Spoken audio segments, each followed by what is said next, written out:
Classes. जय हिंद बच्चों।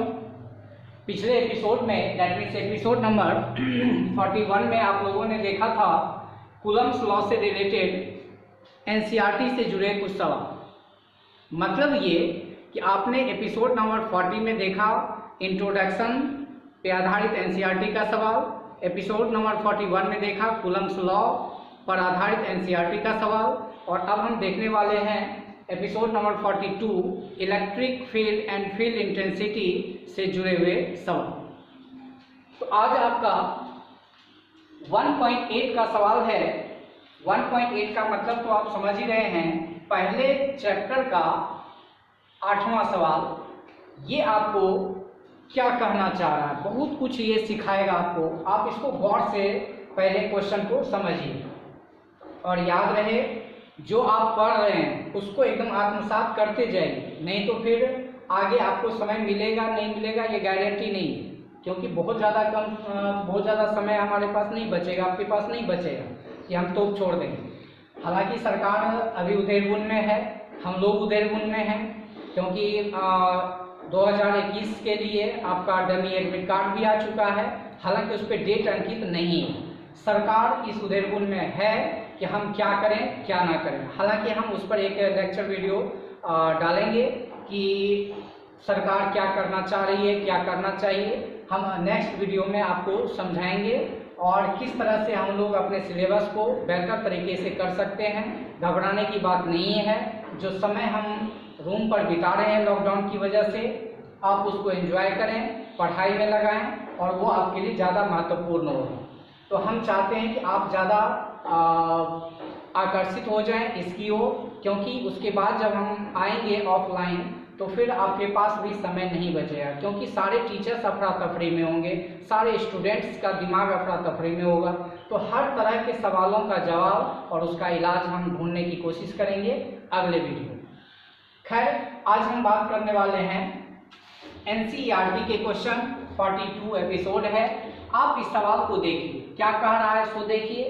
कह रहा है कि दो बिंदु आवेश बोल दिया, मतलब कि डिस्टेंस वगैरह के तुलना में अब चार्ज का साइज जो है, मतलब चार्ज बॉडी का जो साइज है वो बहुत छोटा है। दो बिंदु आवेश QA बराबर 3 माइक्रोकूलम, यहाँ पे एक ये दिया हुआ है QA, मतलब A पॉइंट पर जो चार्ज है उसका परिमाण है 3 माइक्रोकूलम, तथा QB बराबर -3 माइक्रोकूलम। तो यहाँ पर पॉजिटिव है A पर और B पर है निगेटिव, परिमाण लेकिन दोनों का बराबर है। निर्वात में एक दूसरे से 20 सेंटीमीटर दूरी पर स्थित है, तो दूरी कितना दे दिया 20 सेंटीमीटर, जो कि आपका CGS है, और मीडियम कौन सा दिया हुआ है निर्वात। चलो, ये हो गया आपका सवाल। अब उसमें दो आपका खंड है। पहला खंड कहता है कि दोनों आवेशों को मिलाने वाली रेखा AB, ओबीएस है A पर कोई चार्ज है, B पर कोई चार्ज है, मिलाने वाली रेखा होगी। AB के मध्य बिंदु O पर विद्युत क्षेत्र कितना, याद रहे विद्युत क्षेत्र कितना है ये पूछ रहा है, विद्युत क्षेत्र का परिमाण नहीं पूछ रहा है। तो विद्युत क्षेत्र एक सदिश राशि है, और जब विद्युत क्षेत्र पूछ दिया इसका मतलब उसका परिमाण भी बताना पड़ेगा, दिशा भी बताना पड़ेगा। खंड B क्या कह रहा है, यदि इतना 1.5 × 10⁻⁹ कूलम परिमाण का कोई ऋणात्मक परीक्षण आवेश, तो परीक्षण आवेश अब कौन सा आ रहा है, ऋणात्मक परीक्षण आवेश, और उसका परिमाण कितना है 1.5 × 10⁻⁹ कूलम। आवेश इस बिंदु पर रखा जाए तो यह परीक्षण आवेश कितने बल का अनुभव करेगा, बल का अनुभव, कितने बल का अनुभव, बल, इसका मतलब परिमाण भी बताना होगा और दिशा भी। एक जगह पे इंटेंसिटी पूछ रहा है, एक जगह पे फोर्स पूछ रहा है, तो पहले आप बारी बारी से समझते हैं, लेकिन उससे पहले इसको थोड़ा समझ लेते हैं। क्या कह रहा है, 2 पॉइंट चार्जेस QA बराबर 3 microcoulomb and QB is equal to -3 microcoulomb are located 20 centimetre apart, 20 centimetre दूरी पर रखे गए इन वैक्यूम में। A, what is the electric field at the mid point O, मतलब मिड पॉइंट O पर कितना इलेक्ट्रिक फील्ड होगा of the line AB joining the two charges, दोनों चार्ज को मिलाने वाली जो रेखा AB है उसके मिड पॉइंट O पर हमको इलेक्ट्रिक फील्ड बताना है। B में कह रहा है if a negative test charge of magnitude 1.5 × 10⁻⁹ coulomb is placed at this point, अगर उस इलेक्ट्रिक फील्ड जहां पे हमने कैलकुलेट किया वहां पर अगर इस नेगेटिव टेस्ट चार्ज को रख दिया जाए तो फिर what is the force experienced by the test charge, उस टेस्ट चार्ज के द्वारा कितना फोर्स एक्सपीरियंस किया जाएगा। तो इस तरह से आपको दिया हुआ है। यहाँ भी आप देख रहे हैं QA का मान ये है, QB का मान ये है और 20 सेंटीमीटर अपार्ट है और वैक्यूम में है और टेस्ट चार्ज का मैग्नीट्यूड ये है। तो दो खंड है, इसको हम बनाते हैं। चलिए बारी बारी से पहले समझते हैं। QA QB बोला, इसका मतलब कोई A पॉइंट है जिस पर चार्ज होगा QA और यहाँ पर कोई चार्ज है जिसका नाम है QB, इसका B पॉइंट हो गया। अब इसको हम क्या करते हैं, मिला देते हैं, इसका कुछ मध्य बिंदु होगा। तो ये आपको दिया हुआ है। संयोग की बात ये है कि दोनों के बीच की दूरी क्वेश्चन में ही दिया हुआ है, कितना सेंटीमीटर दिया हुआ है, 20 सेंटीमीटर। तो हम मान लेते हैं कि दोनों के बीच की दूरी जो दी हुई है वो 20 सेंटीमीटर दी हुई है। इसका जो मिड पॉइंट है, तो मिड पॉइंट मान लेते हैं, मध्य बिंदु जो है वो क्या है, O। अब दो बिंदु आवेश QA बराबर इतना, QB बराबर इतना, निर्वात में दूसरे से 20 सेंटीमीटर की दूरी पर है, 20 सेंटीमीटर दूरी पर है। ये दोनों आवेशों को मिलाने वाली रेखा AB के मध्य बिंदु O पर विद्युत क्षेत्र कितना है। यहाँ पर हमको विद्युत क्षेत्र पूछ रहा है, E = 1। पहला सवाल ये कह रहा है। अब यहाँ पर आप देख सकते हैं, हमने आपको क्या कहा था, आप जाकर के आसानी से इलेक्ट्रिक फील्ड से रिलेटेड आप अगर थ्योरी देखना चाहेंगे, एपिसोड नंबर 34 में हमने बताया हुआ कि इलेक्ट्रिक फील्ड क्या है, इलेक्ट्रिक फील्ड इंटेंसिटी क्या है, दोनों में क्या डिफरेंस है टेक्निकली, और कैसे हम दोनों को सेम ही यूज कर लेते हैं, कैसे हम इसका डायमेंशन निकालते हैं, कैसे हम इसका मैग्नीट्यूड निकालते हैं। और उसके बाद हमने एपिसोड नंबर 35 में बताया हुआ है कि इलेक्ट्रिक फील्ड का प्रॉपर्टीज क्या होता है और superposition theorem for electric field क्या है, जो कि बिहार बोर्ड में 2 मार्क्स में पूछा हुआ है। उसके अलावे अगले हमने एपिसोड में बताया हुआ है, एपिसोड नंबर 36 में बताया हुआ है कि vector form of electric field क्या है, हम वेक्टर फॉर्म को कैसे यूज करते हैं। और उसके बाद हमने की पॉइंट्स बताया हुआ है इलेक्ट्रिक फील्ड से, वो जरूर जाके देख लीजिए। Episode number 37, 38 and 39, episode number 37, 38 और 39, ये हमने बताया हुआ की पॉइंट्स फॉर इलेक्ट्रिक फील्ड। की पॉइंट्स फॉर इलेक्ट्रिक फील्ड ये आपके लिए बहुत महत्वपूर्ण है, चारों तरफ का ये दिमाग घुमा के रख देगा, आप उसको जाकर के देख लीजिए। तो इस तरह से आप जाकर के एपिसोड नंबर 34 से लेकर के 39 तक आप थ्योरी देख सकते हैं इलेक्ट्रिक फील्ड का, हमने बताया हुआ है बारी बारी से। उसमें हमने ये बताया हुआ है कि जहां भी जिस पॉइंट पर भी, और इलेक्ट्रिक फील्ड इंटेंसिटी किसी पॉइंट के लिए ही डिफाइन कर रहा है और करता है, जबकि इलेक्ट्रिक फील्ड पूरे स्पेस के लिए बात करता है। तो यहाँ फील्ड बोला तो मतलब फील्ड इंटेंसिटी समझना है। तो इस पॉइंट पर इलेक्ट्रिक फील्ड क्या हो, दैट मीन्स फील्ड इंटेंसिटी क्या हो। तो हमने क्या कहा था, जहां भी आपको इंटेंसिटी निकालना है वहां मन में क्या रख देना है, +1। अब मन में +1 रख के वहां फोर्स निकाल देना है, वही फोर्स हमारा फील्ड इंटेंसिटी कहलाएगा। तो आपका यहाँ पे ये निगेटिव चार्ज है और यहाँ पे पॉजिटिव चार्ज है, तो ये निगेटिव इस पॉजिटिव को क्या करेगा, अट्रैक्ट करेगा। दैट मीन्स ये जो अट्रैक्ट करेगा तो यही फोर्स इसका फील्ड कहलाएगा। तो B के कारण जो फील्ड पैदा हुआ मान लेते हैं कि ये EB कहलाएगा। अब ये प्लस है, ये प्लस है, ये इसको क्या करेगा, रिपेल करेगा, विकर्षित करेगा। इसका मतलब ये भी इसी डायरेक्शन में कह रहा है, इसका मतलब A के कारण जो फील्ड होगा वह हम मान लेते हैं EA, ठीक है। B के कारण हुआ EB और A के कारण हुआ EA। संयोग की बात यह है कि दोनों का परिमाण जो है बराबर होगा, EA और EB का दोनों का परिमाण बराबर होगा। कहिएगा क्यों, इसलिए यहाँ से यहाँ तक अगर 20 सेंटीमीटर है तो ये डिस्टेंस जो हो जाएगा ये 10 सेंटीमीटर और ये डिस्टेंस भी हो जाएगा 10 सेंटीमीटर। इसका मतलब ये हमारा 10 सेंटीमीटर है और यहाँ पे परिमाण है 3 माइक्रोकूलम और यहाँ पे भी है 3 माइक्रोकूलम। पॉजिटिव निगेटिव अलग बात है, परिमाण और दूरी जब बराबर है तो इंटेंसिटी भी क्या होगा, बराबर। इसका मतलब A के कारण इंटेंसिटी और B के कारण इंटेंसिटी दोनों का परिमाण क्या होगा, सेम। यहाँ से आपने क्या सीखा कि यहाँ EA बराबर क्या हो रहा है, EB, इतना तो समझ में आया। और इसको हम मान लेते हैं सुविधा के लिए E, ठीक है, लेट। हालांकि लेट यहाँ नहीं उठाना चाहिए, लेट तो उसको करना चाहिए ही, ठीक है, ये हो। अब कहता है कि आप देख सकते हैं O पर हमको निकालना है, तो दैट मीन्स EO निकालना है। तो ई ओ निकाला है। आप अगर डायरेक्ट लिखना चाहते हैं तो डायरेक्ट भी लिख सकते हैं, कोई दिक्कत नहीं है। और हमने क्या कहा है कि आपको डायरेक्शन भी बताना है, मैग्नीट्यूड भी बताना है, आप सिर्फ मैग्नीट्यूड अभी निकाल लीजिए। तो ई ओ बराबर आप कीजिएगा, ये दोनों जो वेक्टर है एक ही दिशा में है, और जब दोनों वेक्टर एक ही दिशा में होता है तो वो जुड़ जाता है, तो दैट मीन्स हो जाएगा ई ए प्लस ई ए। तो आप दोनों बराबरे है तो ये ई होगा, तो ई प्लस ई क्या हो जाएगा 2e। इसका मतलब है कि ई का मतलब हुआ या तो इसके कारण फील्ड या तो इसके कारण फील्ड। तो आप ये निकाल दीजिए तो वो मैग्नीट्यूड का काम कर देगा। रही बात डायरेक्शन की, तो दोनों का डायरेक्शन सेम ही डायरेक्शन में है, दैट मीन्स वो ओ से किधर है बी की तरफ, तो ओ भी डायरेक्शन हो गया एक तरह से, हम वहाँ पे बाद में लिख देंगे। और डायरेक्शन अगर हम बात करें तो along O B, along O B, ठीक है। मैग्नीट्यूड हो गया ये, डायरेक्शन हो गया ई। अब परिमाण निकालना चाहते हैं तो पहले तो ई निकालना पड़ेगा, तो हियर या नाउ कर दो, नाउ ई बराबर, तो ई मतलब या तो इसके कारण या तो इसके कारण।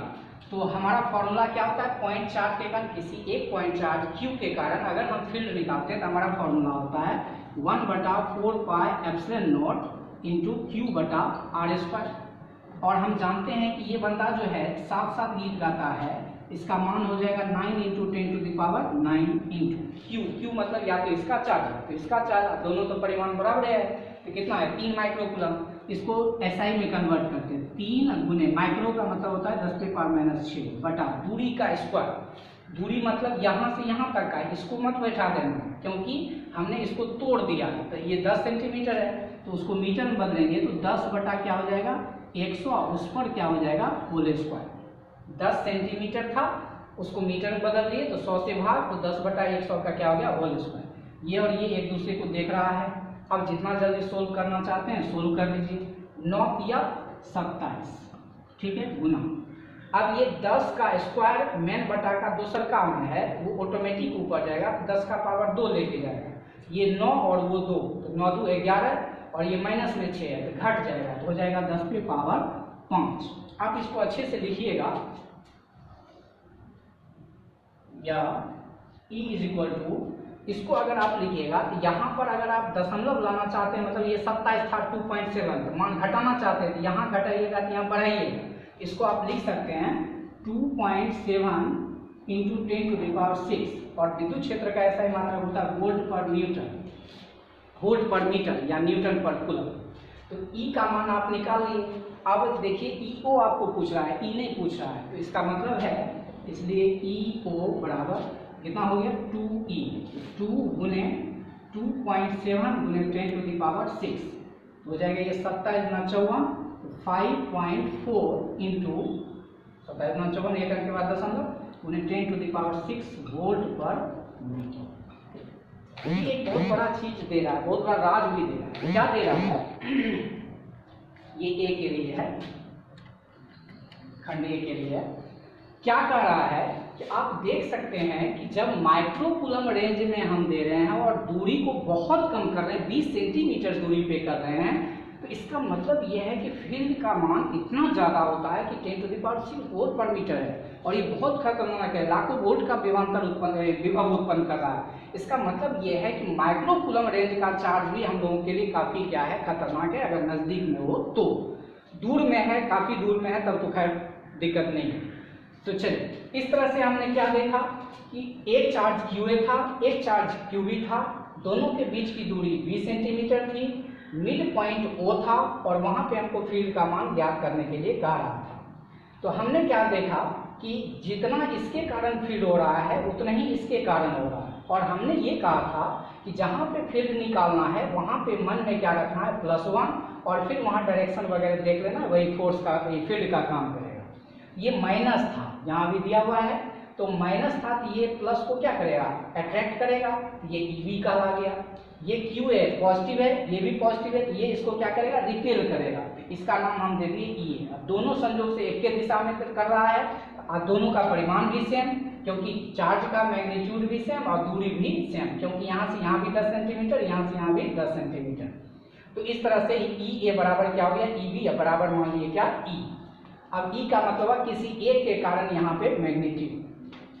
अब O पे निकालना है, EO बराबर, तो ई ओ बराबर हम लिखेंगे तो दोनों एक ही दिशा में जब रहे तो उसको जोड़ देते हैं, तो जोड़ देते हैं तो ई ए प्लस क्या हो जाएगा ई बी, दोनों ई ए ही हो गया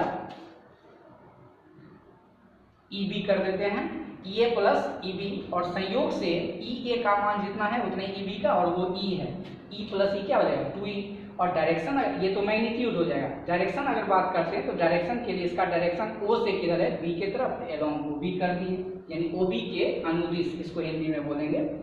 अब ई का मान आप निकाल लीजिए 9, ई बराबर फॉर्मूला होता है किसी क्यू चार्ज के कारण r दूरी पर कितना होता है फील्ड, हमने बताया हुआ है 1/4 pi epsilon not into q बटे r स्क्वायर। इसका मैग्नीट्यूड हो गया 9 × 10⁻⁹, q का मान किसी एक का मैग्नीट्यूड, किसी एक का मैग्नीट्यूड 3 माइक्रोकूलम, उसका भी तो वही है, अलग अलग रहता है यहाँ भी अलग अलग लिखते, तब 2e नहीं लिखते। तो 3 गुने माइक्रो का मतलब होता है 10⁻⁻6 बटा दूरी का स्क्वायर, तो दूरी यहाँ से यहाँ तक लेंगे ना कि ये लेंगे, क्योंकि हम ओ पर निकाल रहे हैं, तो इसलिए यहाँ से यहाँ तक का दूरी 10 सेंटीमीटर, उसको मीटर में बदल दिए तो 10 बटा क्या हो जाएगा 100, उसका क्या हो जाएगा होल स्क्वायर। ये और ये कट गया, ये 10 का स्क्वायर मने मन ऊपर जाएगा तो हो जाएगा 9 × 2 = 11, और ये 9 × 27 यहाँ लिख दिए। अब 11 पावर में से ये -6 पावर घट जाएगा तो प्लस में 5 पावर बचेगा, तो 10⁻5 हो गया। अब ई का मान हमारे पास आ गया 2.7 × 10⁻6, क्योंकि यहाँ पे हम वैल्यू घटाए हैं तो यहाँ पर बढ़ा देंगे, इस वजह से 10⁻6 वोल्ट पर मीटर हो गया। ई ओ बराबर हो गया 2e बराबर इतना, और अगर यहाँ पे चूंकि मैग्नीट्यूड ये निकल गया एलोंग ओ बी, ठीक है। चलिए अब आते हैं खंड बी। खंड बी क्या कर रहा है, टेस्ट चार्ज इतना लेंगे और निगेटिव लेंगे तो कितना फोर्स लगेगा, तो देख लेते हैं फिगर से, थोड़ा पहले देख लेते हैं। ये आपका ए है, ये आपका बी है, और दोनों के बीच में मिड पॉइंट पर ओ है, तो -q चार्ज अगर लेंगे टेस्ट चार्ज के तौर पे, Q0 जिसको बोलते हैं, और फील्ड आपका अगर E है तो हम जानते हैं कि यहाँ पे फोर्स निकाल सकते हैं, तो इस पे नेट फील्ड का डायरेक्शन तो इधर है, नेट फील्ड का डायरेक्शन उधर है। इसका मतलब ये है कि नेगेटिव चार्ज पे फोर्स जो लगता है वो नेट फील्ड के अपोजिट लगेगा। इसका मतलब ये है कि हम F अगर निकालेंगे तो फोर्स किधर लगेगा, सो देखते हैं। F बराबर फॉर्मूला होता है Q × E। Q का मतलब जो टेस्ट चार्ज लिए, तो टेस्ट चार्ज आपके पास कितना दिया हुआ है 1.5 × 10⁻⁹, तो 1.5 × 10⁻⁹ हमने आपको बताया हुआ है, ये टेस्ट चार्ज हो गया गुने। अब E का मतलब हो गया जो सोर्स चार्ज है उसके कारण फील्ड, तो सोर्स चार्ज ये भी है ये भी है, दोनों के कारण फील्ड कितना निकला था यहाँ पे निकला, तो 5.4 × 10⁻⁶, ठीक है। अब इसको गुना भाग कर लेते हैं, तो दिस इक्वल टू हो जाएगा 15 × 4 = 60, 60 0 6, 15 × 5 = 75, 6 75 6 81, तो 81। अब यहाँ पे एक अंक 2 अंक के बाद दशमलव, तो यहाँ पे ये आ जाएगा गुने, पावर का काम कर लेते हैं, -9 में से 6 चला गया तो -3, तो 10 पे पावर हो जाएगा -3। दिस इक्वल टू आप लिख सकते हैं 8.1 × 10⁻³ न्यूटन। डायरेक्शन बताना होगा, क्योंकि यहाँ पे क्या बोल रहा है बल बोल रहा है, इसका मतलब डायरेक्शन बताना होगा। इस पर फोर्स का डायरेक्शन किधर होगा आप गौर कर सकते हैं, तो नेट फील्ड हमारा फील्ड का डायरेक्शन जो है वो इधर है, इसमें निगेटिव चार्ज को आप रखिएगा तो फोर्स किधर लगेगा अपोजिट। हमने क्या बोला हुआ था कि जिधर फील्ड का डायरेक्शन होगा उसमें अगर प्लस चार्ज को रखेंगे तो फोर्स के डायरेक्शन में लगेगा, लेकिन निगेटिव को रखेंगे तो फील्ड के अपोजिट लगेगा। इसका मतलब इसमें जो फोर्स का डायरेक्शन होगा एलोंग ओ से ए की तरफ, एलोंग ओ, मतलब फील्ड हमारा था ओ बी के डायरेक्शन में, लेकिन फोर्स लगा ओ ए के डायरेक्शन में। अगर वही प्लस चार्ज रहता तो फिर फोर्स का डायरेक्शन भी हमारा होता ओ बी के दिशा में, और फील्ड का डायरेक्शन भी होता ओ बी के डायरेक्शन में। तो इस तरह से आप आसानी से इसको लिख पाए, समझ पाए, आशा करते हैं, होप करते हैं कि आप समझ गए होंगे। इसको आप पहले प्रिंट स्क्रीनशॉट ले लीजिए।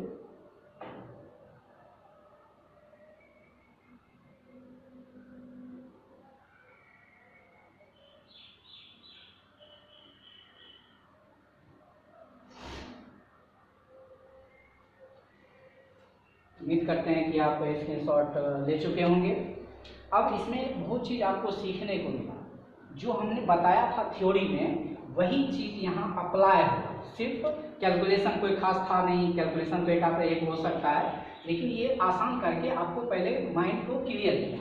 अब इसी में आपको कुछ से कुछ दे देगा, जरूरी नहीं कि मिड पॉइंट पर देगा, कहीं और दे देगा, इस तरह से आपको बोल देगा। 30 सेंटीमीटर दूरी पर है तो छोटे चार्ज से 20 सेंटीमीटर दूरी पर, ये तो सेम चार्ज दे दिया था तो आप आसानी से निकाल लिए।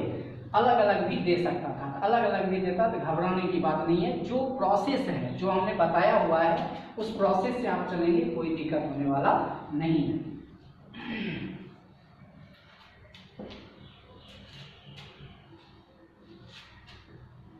चलिए अगला सवाल आपका आएगा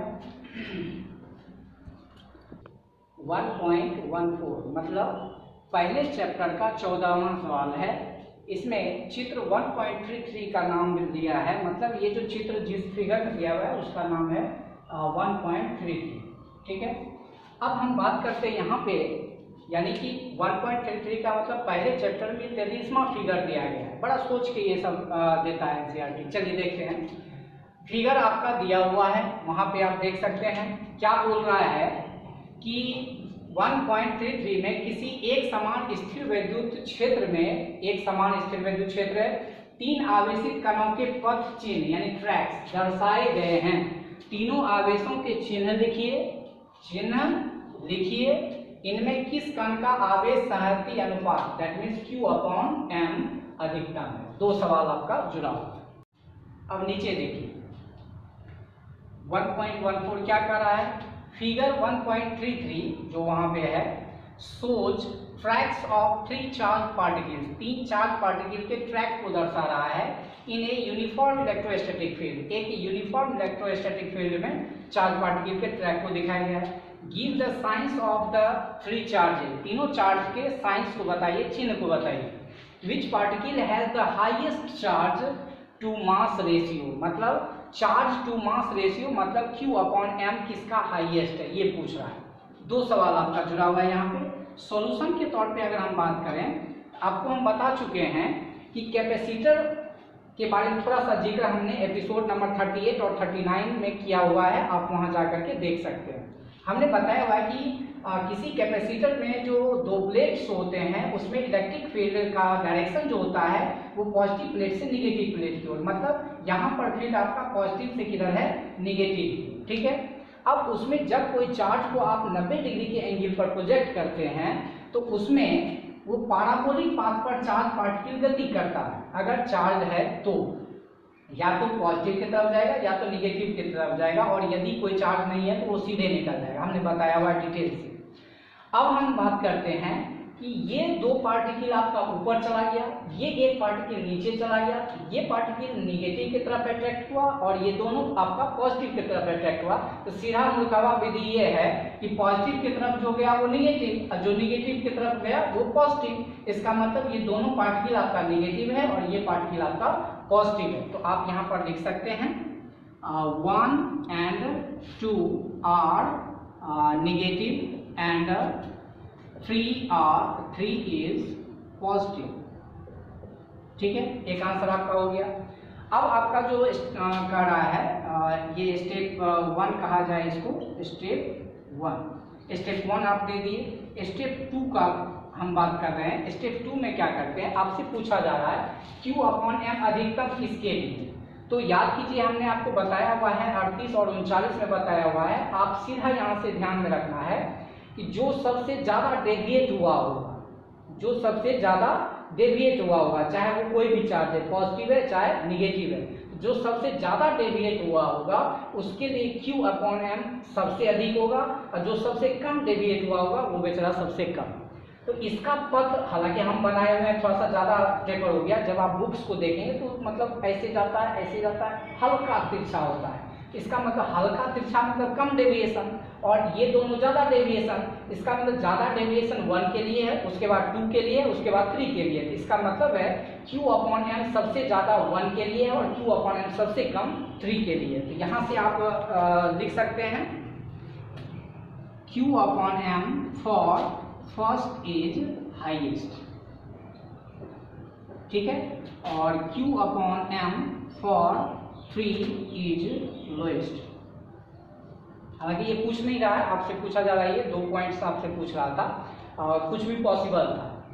इसमें मास का भी कनेक्टिविटी पूछा जा सकता है, किस पर फोर्स ज़्यादा वगैरह वगैरह, ढेर सारी बातें हो सकती है। पाथ का क्या होता है, पाथ कैसा है, पैराबोलिक है, क्या है, तो हम सारा चीज़ आपको की पॉइंट्स में बताए हुए हैं। की पॉइंट्स आप जा करके इलेक्ट्रिक फील्ड से रिलेटेड हमने एपिसोड 37, 38 और 39 इस तीनों में की पॉइंट्स हमने बताया हुआ है। आप उसको अगर बारीकी से देख लेते हैं तो आप बड़ा से बड़ा सवाल बना सकते हैं। तो आई होप कि आप समझ गए होंगे। आप स्क्रीनशॉट ले लीजिए। स्क्रीनशॉट ले करके आप स्क्रीनशॉट इसमें क्या लेना है, खुद से लिखना है, भाषा में लिख लेना है, काम चल जाएगा। समझने की बात है। अब आपका आएगा एपिसोड नंबर 43। एपिसोड नंबर 43 आपके लिए महत्वपूर्ण इस मायने में है क्योंकि 2 नंबर का एक न एक सवाल इससे सेट होता है। तो आप इसको बारीकी से देखिए और कई डाउट्स मन में जो होंगे वो हम बोल ही दिए कि अगले एपिसोड में आपको क्लियर करेंगे सिलेबस से रिलेटेड। तो अगला टॉपिक आपका होगा एपिसोड नंबर 43 में इलेक्ट्रिक फील्ड लाइंस, और फिर अगला होगा आपका इलेक्ट्रिक फ्लक्स। दोनों महत्वपूर्ण है गॉस लॉ के परिप्रेक्ष्य से अगर देखा जाए तो। ठीक है, तब तक के लिए जय हिंद, जय भारत।